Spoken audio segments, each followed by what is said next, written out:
Baka, oh. Naka-live, naka-live.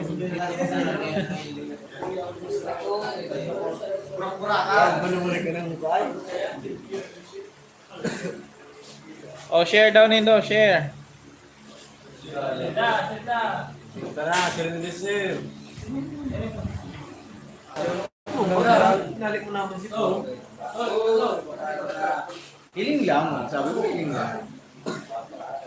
Dalawa mo sa ikot pa. Dalawa mo.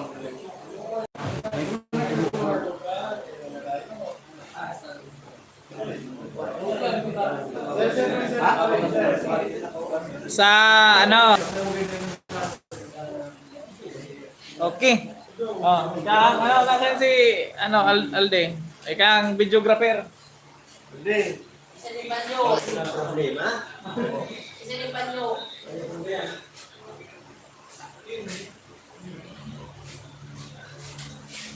Yung na, 1K bro. 1K doon sa nagdala sir. Pataki lang. Walang one. Okay, good morning. Okay, so ngayong umaga po ang topic at saka yung activity natin po is about Create World. Ano po? Ang activity natin na i-demo ngayong araw is about bilet. So ang specific na question na gagawin po natin is 1F. So ang ibig sabihin po is kung sinabing 1F,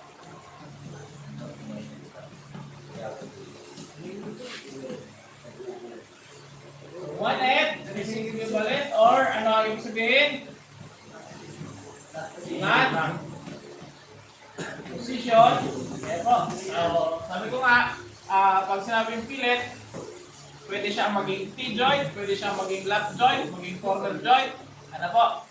So, ang position or ang joint na gagamitin po natin is T-joint. Ano po? So, T-joint tayo. Yan. So, paano natin gagawin bago tayo mag-demo sa actual, ano? Paano natin makikita or i-put position, makinig po, yung flat position. Okay po? So, halimbawa, ito po yung ating material. Yan. Ito po yung bakal natin. So, ipo-position po natin yan. Kung makikita natin dito sa side na ito, so nakaganyan. Ano po? So, dito tayo mag-iinang. Dito tayo mag-welding.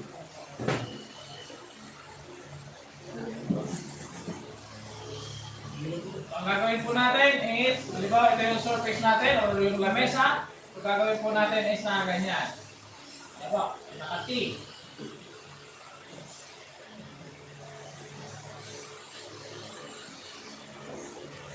Then, dito po tayo maghihina. Ano po? So, gagawa po tayo ng hook pass. Ang gagawin po natin o gagamitin is E6011. Then, magha-hot pass po tayo. Then, mag-fill pass po tayo. Then, last is mag-wrapping. Ano po? So, yan po yung activity na gagawin po natin ngayon. So, itong mga succeeding pass is pwede po natin, pwede po tayo gumamit. Depende sa hinihingi ng pagkakataon. Halimbawa, nagkaroon ka ng maraming defects, pwedeng grinding. Or kung ayaw mo naman mag-grind or para mabawasan yung masyado nating maraming consuming ng trabaho o ng oras. So, ginagamitan po natin ng 11. So, naalis natin yung mga dumi-dumi o mga defect dyan. So, para matambunan yung or maalis yung mga slag dyan sa gilid. Yan. So, yan po yung gagawin po natin. So, kahit po ilan yung gamitin natin na, ilan yung gamitin nating passes, ang bottom line po doon is dapat umabot po tayo doon sa size o sa standard. Ano po?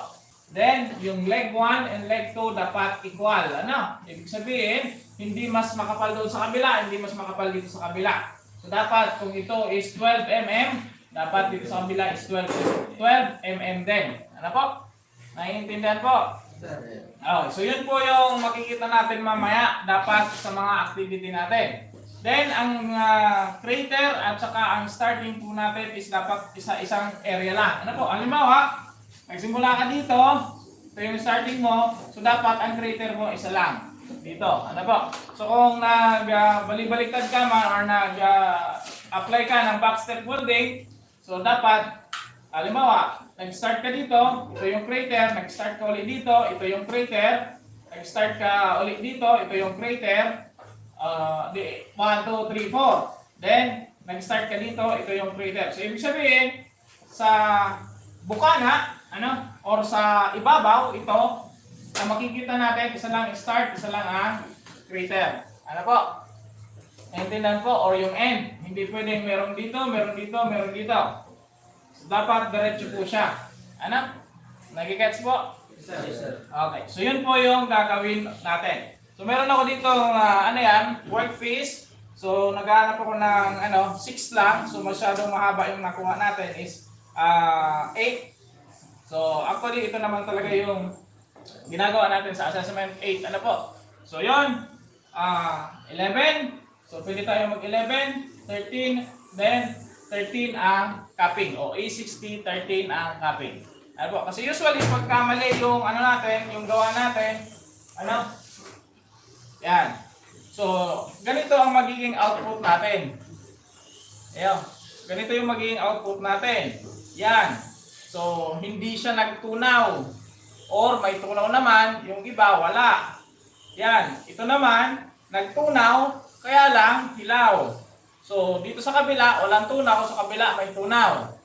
Ano po? So, usual na nagiging mga kamalian po natin. Kaya, see to it po na pag naghihinang tayo, yung welding rod po natin, so see to it na nakatutok sa gitna.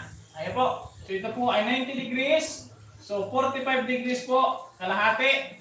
Diba? 45 degrees. So, dapat yun po yung tutok ng rod natin. Halimbawa, ito yung electrode natin. Nakaganyan yung bakal natin. So, dapat yung tutok po natin, yung work angle natin is 45 degrees sa gilid. Then, kung ang drag angle po natin is gawin po natin na pwede tayong mag 90, then hanggang 70. Ano po? So, huwag po natin ibababa masyado kasi iba na ang magiging epekto nun. Ano po? So, ano po yung mga kailangan tandaan bago tayo magsimula gumawa ng ganitong activity? Una, ano po? I-recall po natin yung tinatawag na 5 essential of welding. Ano yon? Ikata. Ano po? Ano daw ibig sabihin nun? Dapat daw po, alam mo kung alin ang unang electrode o ano ang tamang, o marunong ka mag-select ng tamang electrode para sa gagawin mo. Ano yung unang gagawin or ano ang unang i-apply na rod? So 11. So dapat 11. Ayan po. Then, the rest, 13 or 18. Ano po? So, depende sa hinihingi ng WPS or kung ano ang nandoon sa WPS natin.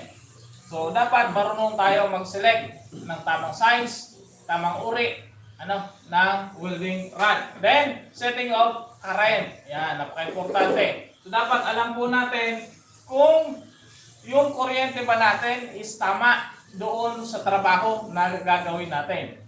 Kasi, hindi pwedeng yung setting mo ng current sa flat, hanggang sa matapos ka sa overhead, iisa lang. So, nagbabago po yun. Nagbabago po yun. So, depende din sa pulso ninyo. Ayan po. Depende din sa travel ninyo. Depende din sa arc length ninyo. Ayan po. Pero general rule of the thumb, so, para makita mo yung range ng rod na ginagamit mo, so tingnan mo doon sa kahon. So, sa manual niya. Kung ang range doon yung sinasabi is yung 11 is 60 to 90, so doon ka muna mag-range. Doon muna hanapin yung tamang tunaw. Para hindi ka parang sumusuntok sa kalawakan na ang dami mong tinetest, naubos na yung oras mo, naubos na yung rod mo, di mo pa mahanap kung nasaan yung tamang tunaw mo. Then, yung sa weld paddle, so titingnan mo kung tama yung tunaw niya, kung yung tunaw niya ba is tamang-tama lang o masyado nang malalim. Ano po? Then, syempre, pag natapos na yung ripple, then yung undercut niya, tingnan mo kung tama lang siya or sobra-sobra na. Okay po? Then, current, sunod is yung sa angle. Yan. So, kanina sinabi ko na sa inyo, yung work and travel angle. Papansinin po natin, hindi basta lang na mag-welding tayo kasi sabi ko nga, pag mali ang angle po natin, ganito ang mangyayari sa atin. So, dito sa kabila may tunaw, sa kabila wala. Nagigets po ninyo? Okay. So, sunod is yung T. Travel speed. Ano to? Yung travel speed natin. So, magko-constitute po yon doon sa current setting natin, then sa run na ginagamit natin, then sa arc length na ginagamit natin or ina-apply natin. So, depende doon sa current mo kasi kung masyadong mataas ang current mo, syempre dapat bilisan mo ng konti. Kasi kung babagalan mo, ang mangyayari is ano mangyayari? Matutunaw at mas lalalim yung tunaw niya, so magkakadiferensya yung bakal mo. So again, lagi natin sinasabi, hindi lang ang objectives natin sa pag-welding is makagawa ng magandang weld bend. So dapat, ang objectives natin is matreat natin ng tama yung material na ginagamit natin, yung bakal na ginagamit natin para hindi siya magkaroon ng distortion or other defects. Pangalawa, para hindi po magbago yung texture ng bakal. Hindi siya maanin, hindi siya ma-harden. So ibig sabihin, the same lang yung magiging magiging output niya, the same lang kung paano siya ginamit natin nung hindi pa natin siya wini-welding. Po? Kasi kung halimbawa nagkaroon siya ng abrupt cooling. So pwedeng mag-harden yung niya, ma-contract yung mga molecules niya. Po? So ang mangyayari, maging hard siya. So pwedeng mag-crack siya, kung magkaroon ng vibration or di kaya magkaroon ng movement, konting movement. So yun po yung iisipin natin, Then, yung arc length, last. So sabi natin, rule of the thumb, kung ang rod na ginagamit mo, yung core wire niya, tandaan po natin, yun po yung more or less na gagamitin natin yung arc length. Ano ba yung arc length? Yan daw po yung distansya ng welding rod, yung tip ng welding rod doon sa hinihinang natin. So that is the arc length. Kung 1/8 yung arc length po natin, halimbawa ito, yan, so more or less daw, ganito ang magiging distansya ng natin, ng arc length natin. So yun po yung natin, dapat tandaan bago gumawa ng ganitong activity. So, refresh po natin yon para hindi tayo magkakamali. Then, minimal lang yung reward, minimal lang yung mga defects na makukuha natin. Naintindihan po? Okay, so may mga katanungan po ba sa this is the activity na gagawin po natin ngayong araw? Wala pong tanong? Ay, sir. Diyan sir, sa pandawa sa layer, kanya 13 ang gamit ko, sir. Pandawang layer 13 naman po talaga yan. Lahat 13 yan. Kasi wala po tayong 18 ngayon, pero usually in industry, so 18 po ang ginagamit na bihira na po yung 13 kasi yung 13 po is for general purpose lang po. Okay, so may tanong po ba tayo? Pirang patong po yan. Okay, pirang patong. So yan. Ang patong po natin is 1, 2, 3, 4. Again, kahit po yan ganyan, so dapat makuha po natin yung standard size. Ilan yung standard size natin doon sa cupping? 20. Okay, so at least mag 12 to 19 mm tayo. So maximum na po yung 19. Huwag na po tayong lalagpas doon. Masyado na malaki yun. So kung hindi mo kabisado yung measurement or hindi ka masyadong familiar, wala kang pang sukat-sukat dyan, susukatin mo lang po yung yung wini-welding mo. Halimbawa ito, ilan ang size nito, then ito, ilan ang size nito. Pag add mo lang silang dalawa, so more or less, yun dapat lang ang magiging kapal no kinang natin. Ano? So hindi tayo susobra doon. Kasi magkukontribute na yun ng defects or pwedeng humina na yung bakal natin. Naintindihan po? Yes, sir. Okay, so may tanong po. Bago tayo magsimula ng demonstration. Okay, sir. Wala na? Okay, so ano pa ba ang hindi natin nabanggit dyan? Baka may hindi pa tayo nabanggit. Wala na? Okay, so siguro pwede na tayo mag-demo. Dito tayo. So, i-prepare po yung inyong mga ano.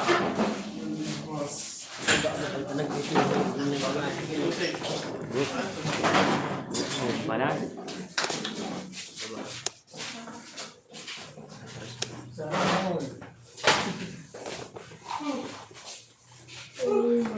Uy, tawad sa 2K views.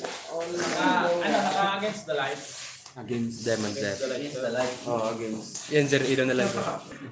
Dahil against the light, baka? Against the light. May viewers tayo. Hello sa 2 million viewers natin. Happy viewing, guys. Happy viewings. Yan, so Kawawaw. sawawaw.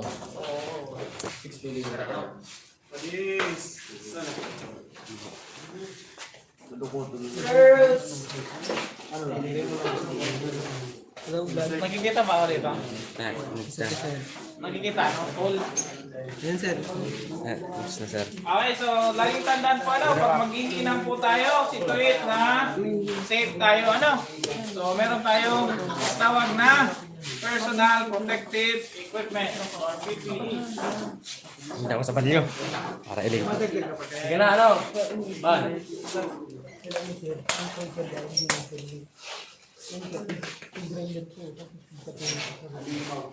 May bago daw po ng ano, tuwan.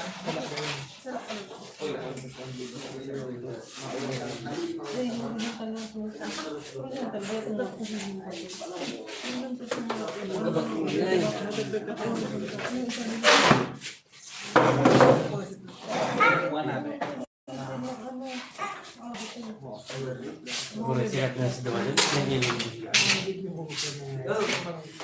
Magwapo man talaga eh. Huwag maingay, huwag maingay.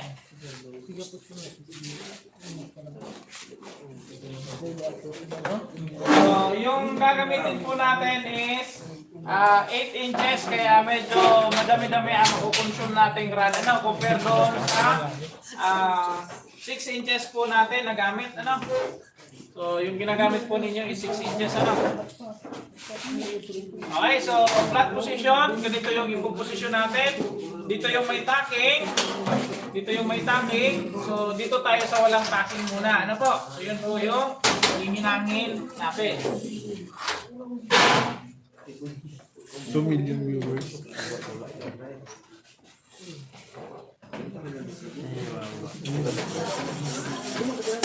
So, sa ano natin, general rule of the thumb natin or basic, clean before you weld. Ano po? Yung may mga kalakalawang dyan, so alisin po natin.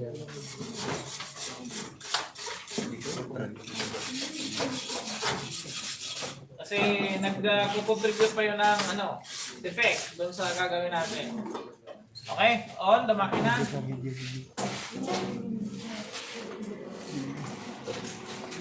Okay, so ang kuryente natin is 100. Bawasan natin, ano, kasi masyadong mataas yan. Sa 11 lang po yan, sir. Sa 11. 11 pa lang yan. So gawin po natin mga 90 lang. Ay, ilan ito? So, mapapansin po ninyo kung sobrang setting po ninyo, kung di kayo sigurado, pag ito pong rod na ito is masyadong mahaba ang sunog. Ano, dito sa dulo. Yan. So, kung ano, dapat papansinin nyo, ang sunog niya is dapat mga, ano lang, at least half inch galing sa dulo. Ano? Para masabi natin na medyo okay yung setting ng current natin. Pag sobrang kusog, nasusunog po yan, nairitim yan hanggang dito. Ano po? Or worse, naitim lahat. Kasi madali itong masunog na yung flux niya. So, naka 87 tayo. 85. Okay,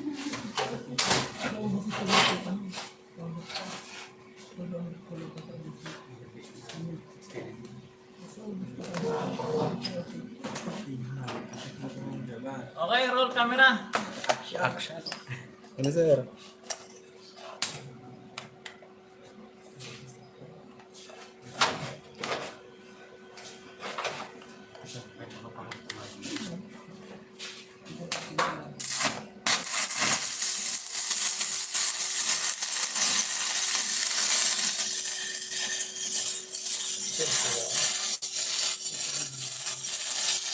Hindi ba nang magayon?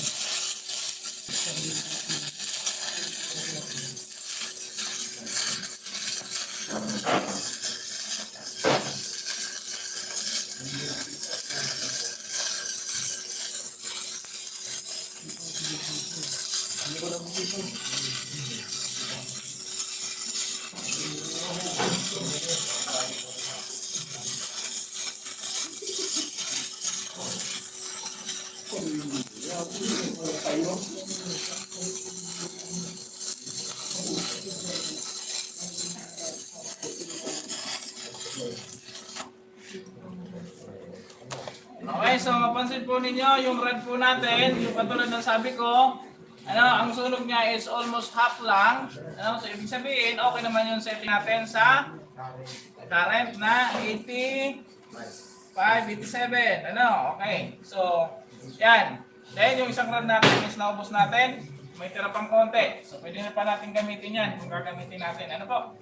Okay, so ito na yung output natin. So napansin nyo ba yung mas maganda po yung 11 na wave mo siya para at least hindi siya mag-uumbok masyado. So ang gagawin po natin is wave nyo either J or circle or kung ano man ang gusto nyo. Ano po? Finger lang.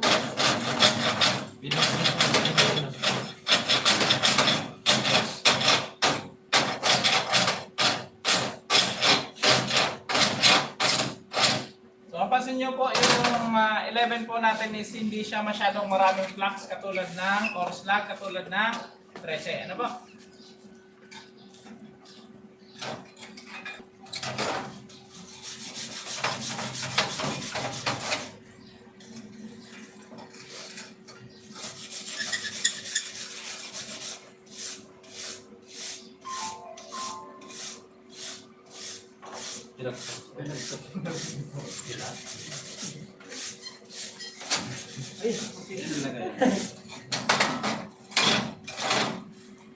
So yan yung naging output natin.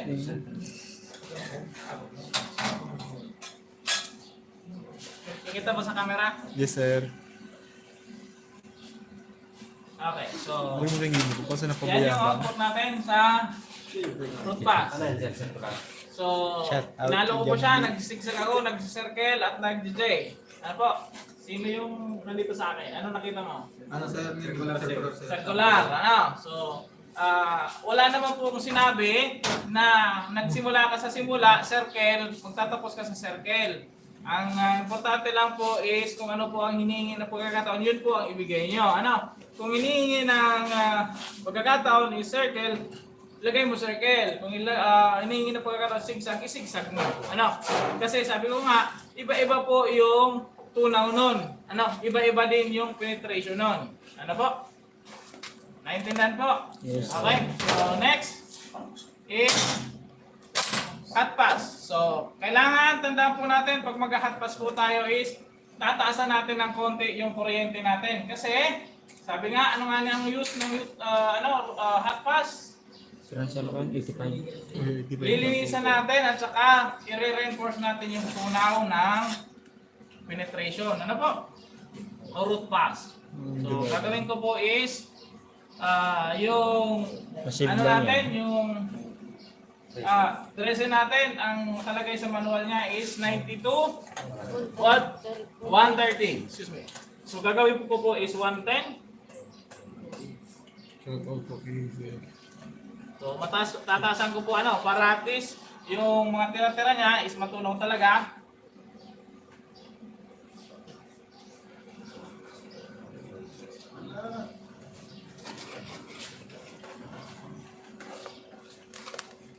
Tangin kaya natin ito. Tangin ko muna para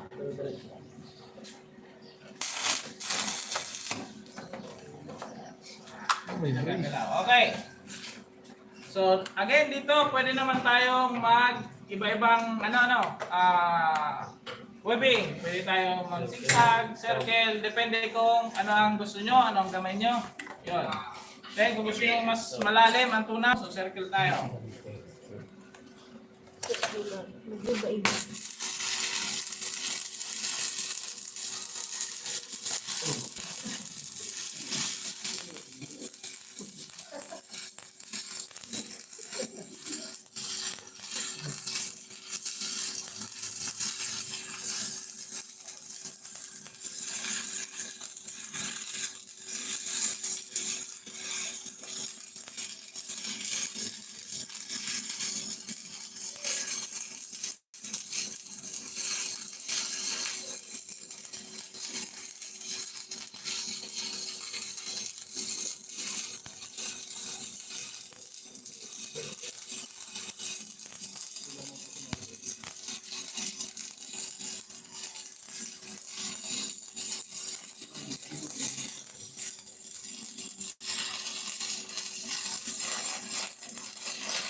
Okay, so yung isa meron pang tira.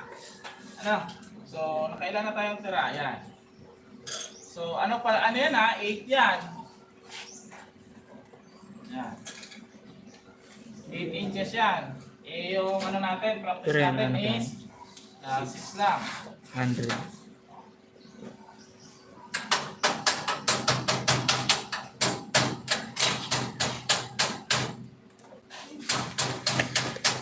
Pero may nabiro kang limit ko ah.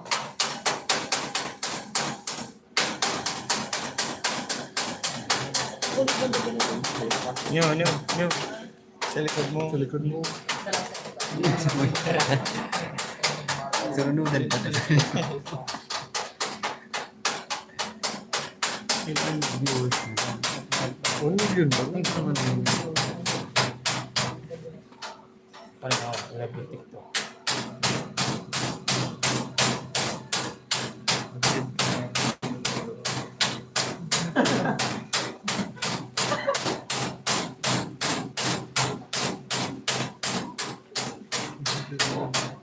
Pula. Yan. Tapos mo yung tapos ng luwa. Ikaw ka. Oh. Ito lang ano po kulang. Laking ano luwa pa to. Kaya. Isi ko lang kulang po. Success and work. Apas pa. Tapos ano. Ito yan po mo. Thinking. Tapos pa.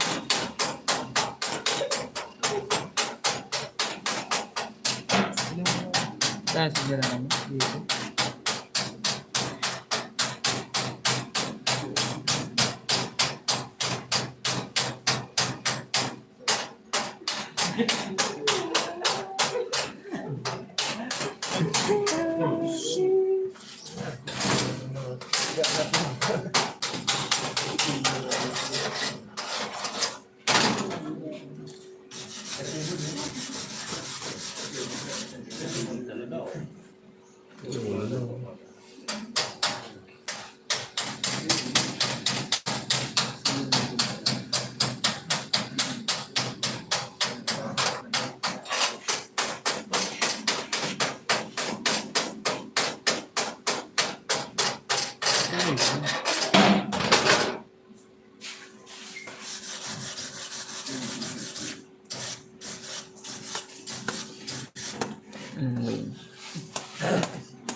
Sige, tama?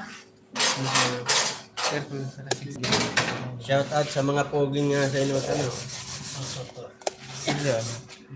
Okay, focus mo nga. Dito. Sige. Focus mo nga. Ano? So, ito po yung output natin sa pass. Ano? Baba. Yun na baga. Kikita ba ito? Yes, sir. Okay. So, ngayon, gagawa naman po tayo ng field pass. So, pang tatlo na, ano? Ayan. So, 13 pa rin. May camera mo. Yan. So, kung may tira po tayo, C28 na gagamitin po natin yung tira natin, ha? Huwag po natin hahayaan na ito ay itatapon natin. Ano? Kasi may presyo ito. Ibig sabihin, kung kayo ay magtatrabaho sa isang kumpanya, so kung ito itatapon nito, kalugyan po yun ng kumpanya. Kaya nga tayo is nag-aaral para matuto tayo kung paano tayo magdugtong, paano tayo maghinang. Ano po? So isa yon sa kailangang pag-aralan natin. Ano po? Okay, so ito ay gagamitin natin. Yan. So, pilpas tayo. So, ibalik mo na sa ano. Kaya sir. Ano itong bato? Gamit mo na siya. Sir, ano pong kaipuan para mairing yung ang sito? Okay, pilpas tayo. So, the same current.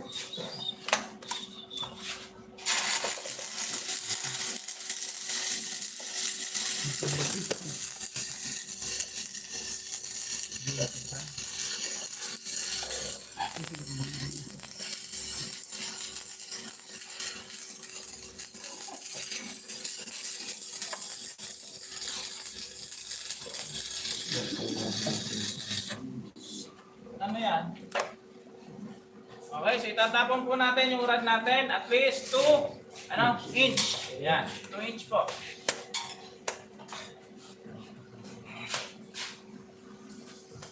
Then, pag magdudugtong tayo, so zoom mo po, zoom. Tutok mo dito. So, pag magdudugtong tayo, so ito lang ang titiktikin natin. Nakikita po ba? Yes, sir. Okay, so ito lang ang titiktikin natin. Huwag muna tiktikin itong lahat. Ito muna tiktikin, tapos magdudugtong tayo dyan. So, huwag tiktikin yung lahat para at least malinis pa rin.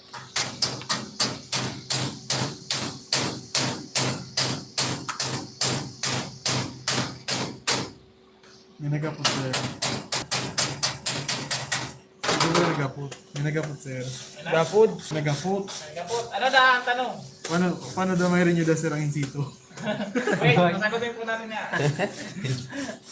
Yan ka nga patay. Okay, so dugtong natin. O yun sa ano? Ang dugtong po natin, Kung paano daw marino? parang J lang. Parang J. Doon sa ano, Nakikita ba? Yes, sir. Focus. Ano, sir? Okay, okay, so ganito yung rod natin, igaganyan natin dito sa unahan, then i-wave natin or i-circle natin ganyan, and balik kung paano kayo manipulate kanina, kung paano ninyo ginawa yung unang hinang ninyo. Ano ba? Galing sa unahan, then wave, yan. So doon kayo mag-wave sa crater, kung nasaan yung crater. Okay po? Okay, so yun ang gagawin natin.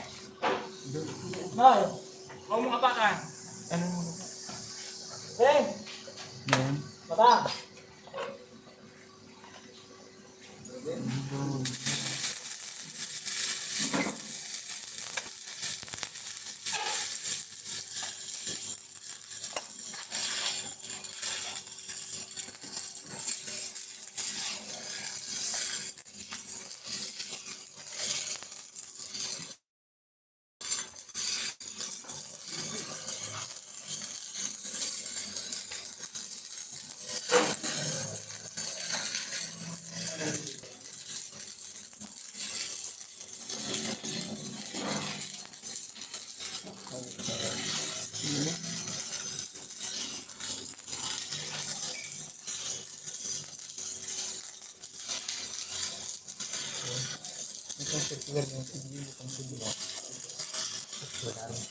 Ang tigil ang ulo.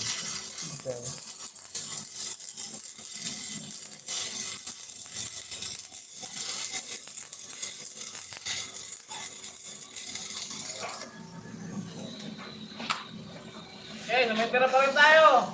Ayan, so gagamitin natin to, pag nag-cupping na tayo. So, huwag natin tong, itatapon, Okay, so palamigin muna bago tiktikin, Okay, so dito tayo nagdugtong, tandaan dito dito.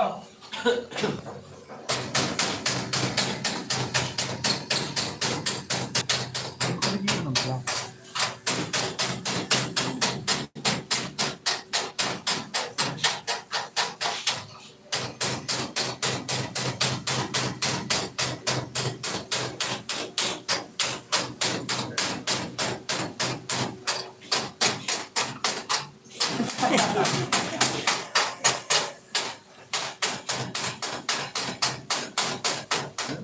Kung may grinder, gagawin nyo lang to, dadaanan, so mabilis yan matiktik. Ano?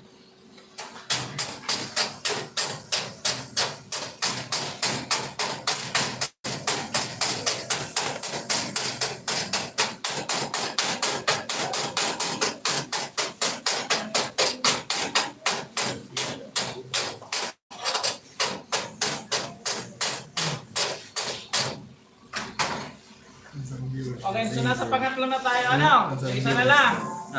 Okay, so, pansin po ninyo, kahit nakatatlo na tayong pills or root pass, half pass, and pill, so yung size po natin is nasa standard pa naman. So, hindi pa siya sumusobra doon sa desired, ano, na sukat natin. Ano po?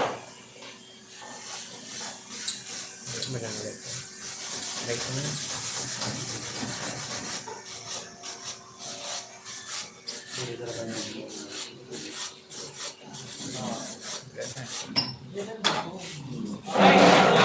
yung dugtong natin nga. Nandito, ano? So, focus mo nga. Nakapokus rin na po na. Ha? Nakapokus po. Kasi kanina pa yung nakapokus, di ba naka? Ito sa Yes, sir, mukha. ganun sa'yo. Sir. Ha? Hindi po, Nakikita ako? Dahil. Dahil. Wala. Ano mo? Ano, sir? Okay, so dito yung dugtong natin. Ano po? So, mapapansin po ninyo, yung dugtong natin hindi umumbok, hindi nag-flat, or ano, mapansin po natin is yung kung saan yung crater, doon lang tayo nag-wave. So, okay yung dugtungan natin. So, pakifocus nga po kung para makita natin yung dugtungan. Makikita po. Ito? Ito yung dugtong natin. Ano? Ito yung dugtong natin. So, pansin po natin is more or less, so hindi natin siya mapansin. Ano? So, yun yung objectives natin. Makuha natin yung tamang dugtong. So, ngayon, last part na tayo. Ano? So, pag sa last part na, papansinin niyo na po yung undercut. Ano? Para po ma-analyze na po ninyo kung yung current na ginagamit ninyo is tama pa o sobra na. Kasi remember, habang nag-iinang tayo, umiinit yung bakal. So habang umiinit yung bakal, lumalambot yung bakal. Ano po? Kung ang setting po ninyo nung una is karoon na ng undercut, so bawasan po ang current. Ano? So dito, tingin ko, wala pa namang undercut. So itutuloy ko po yung current ko na almost 110. Ano po? Kasi wala pa naman akong nakikitang undercut. So ibig sabihin, okay pa yung bakal natin. Ano? So mainit pa siya. Wala pa namang distortion. Ano? So okay pa siya. So i-apply ko po the same current. Ano? To make sure na ang tunaw niya is magiging the same. So ngayon, ang gagawin po natin is hahatiin natin. Ano? Kasi ito, nakapokus ba? Or ano? Anong nangyari? Full view ko. Ha? Full view ko po. Okay. So, i-focus mo po. Ano, sir? So, halimbawa, ito magpapansin po ninyo, focus po sa camera natin, na yung wave po natin ay circle. So, ito po yung magiging itsura niya. So, ngayon, gagawa po ako ng at least ilang parte, yung siguro square or zigzag or circular. Para po ma-compare po natin kung ano-ano ang pagkakaiba nila. Ano? So, usually, pwede natin pagsama-samahin, pero wag po ninyong munang practicein kasi baka pagsama-samahin nyo, nagsama-sama din yung defects. So, hindi pa masyadong gamay, so wag muna. Ano ba? Okay, so unang gagawin ko is siguro, hindi, kasi flat ito. Ano muna? Yung square.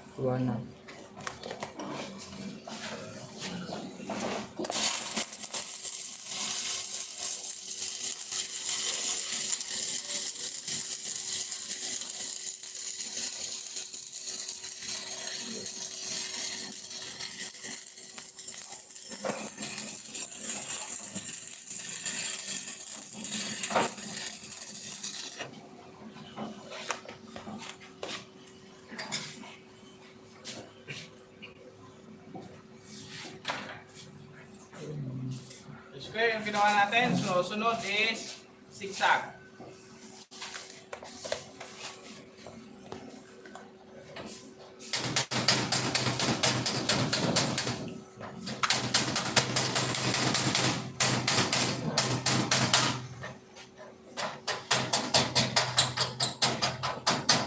Basta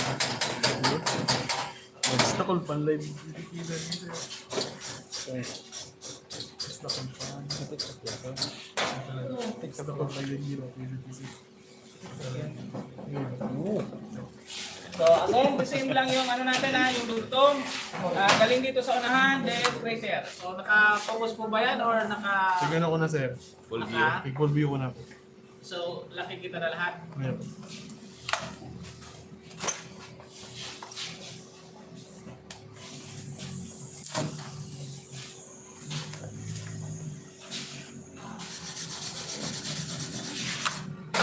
So ibabrush nyo para nakikita nyo no? Kasi pag madilim, so naka-dark tayo, so hindi nyo makikita kung nasaan kayo.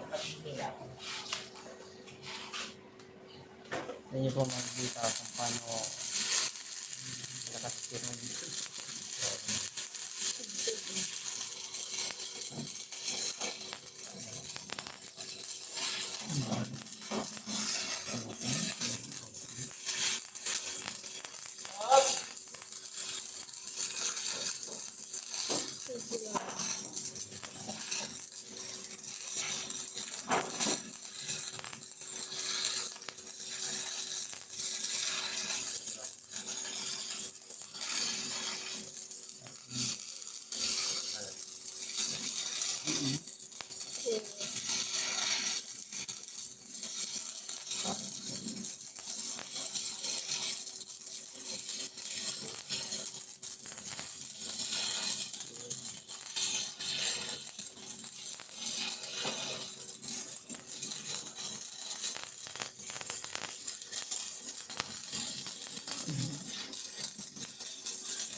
Nag-welding kayo, nag-sirang kayo. Hangga, makilusok ko. Ng comment. Ang comment so. Okay, so ang nagamit natin is isang 11, isang 11, tatlong 13. So 8 inches pa ito. So what more na lang doon sa 6 inches nyo. Ayan, so napaka dami ng magagamit. Then allow to cool the material. Bago natin tiktikin. Kasi pag hindi po natin yan inalaw na mag-cool, so pag tiktik natin, so magkakaroon ng mga hammer strike, or arc, hammer strike. Okay, off na ba din? Tingnan natin kung ano yung output. Opo, status din. Focus mo na po dito. Ano po ng lights, padagdag. Ano sir? So, ikutin mo lang. Wala na, lugar na. Ano sir?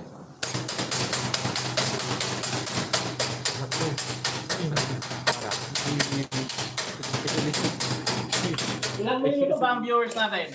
1 million. Ano, yung sir. pagkano ba? 1 million. Hindi man yan nagsa-charge na. Kasi pang cellphone lang yan.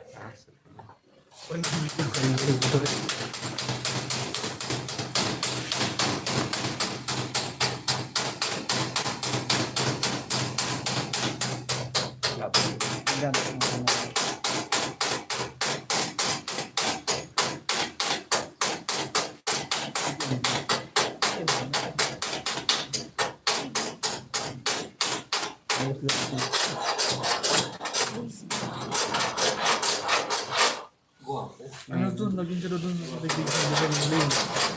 Hindi ko na sa messenger. Sabihin ko sa ito na, malama ka lang. So, pansin po natin, pinapansin natin yung yung setting natin. So, na-apply natin dito pag hanggang sa wala pa siyang nakikita, wala pa tayong nakikitang undercut na indication na mataas yung current natin, so hindi tayo nagbaba. So, almost pinarians natin doon sa hot pass hanggang sa makapag-cutting tayo. But, hindi po yun applicable sa lahat sa atin. So, hinahanap po natin yung nararapat sa inyo. Yun po is yung sa akin. So, imimimik nyo lang, then i-apply nyo sa inyo. So, anong bottom line doon? Mag-a-analyze po tayo every time na mag-welding tayo. Hindi yung pakasaksak mo ng electrode holder sa sa electrode holder mo, electrode mo sa electrode holder, so tira ka sa ng tira. Ano po? So hindi po gano'n.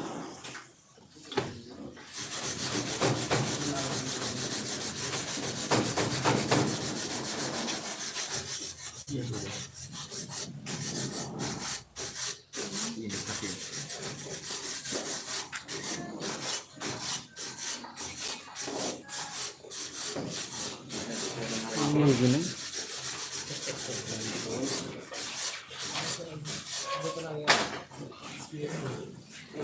Okay, so dito niya na mag-focus pera.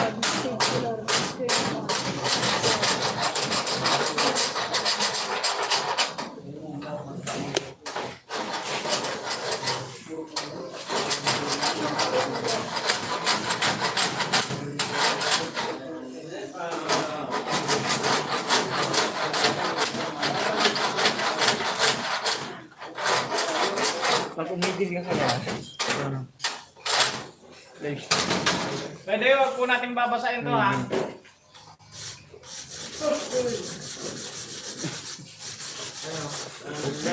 Nagbuburog ka doon. Ano? Deling. Okay, so paki-focus po. Yun na po, sir. Focus, okay? Advance na kasi. So, mapapansin po ninyo, sa ripple, nagkakaiba siya. Ayan. Nagkakaiba po siya. Pansinin nyo. Circle, zigzag, circular, square. Ayan po. Okay, so ano napansin po ninyo? Pag nag-square po tayo, makikita nyo yung parang dalawang kiskis na nakapatong. Ayan. Ayan. So pag zigzag, pino lang siya. Pag circular, almost the same lang siya ng zigzag. Ano po? Mas malalim lang yung tunaw niya. Kaya mapapansin po ninyo, mas maliit yung output niya compare sa zigzag. Kasi yung zigzag, pinutunan mo lang both sides. Yung yung circular, square po ito. Zigzag, circular, square. Okay? So may tanong. Ano, sir? Opo, basta sabi ko nga, aabot tayo doon sa recommended size. Ilan ang recommended size? 3 times yung size ng rod natin. Ano po?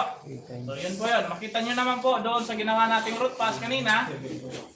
Ano?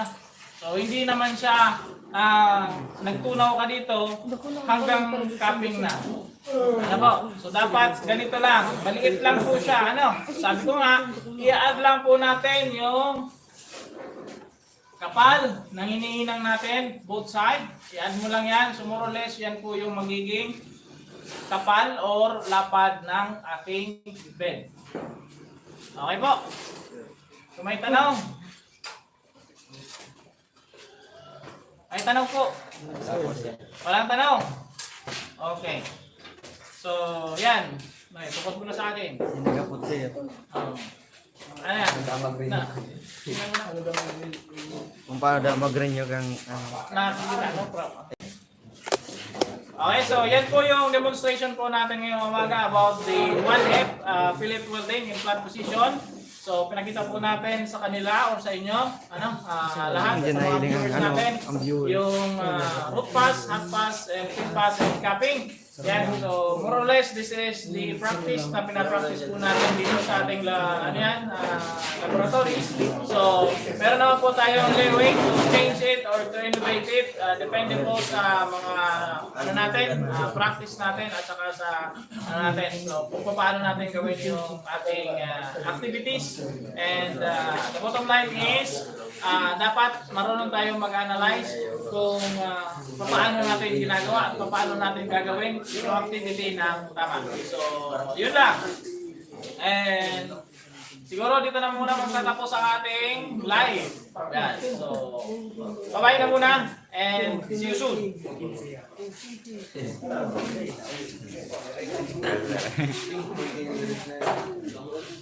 Ano na yung nangyari?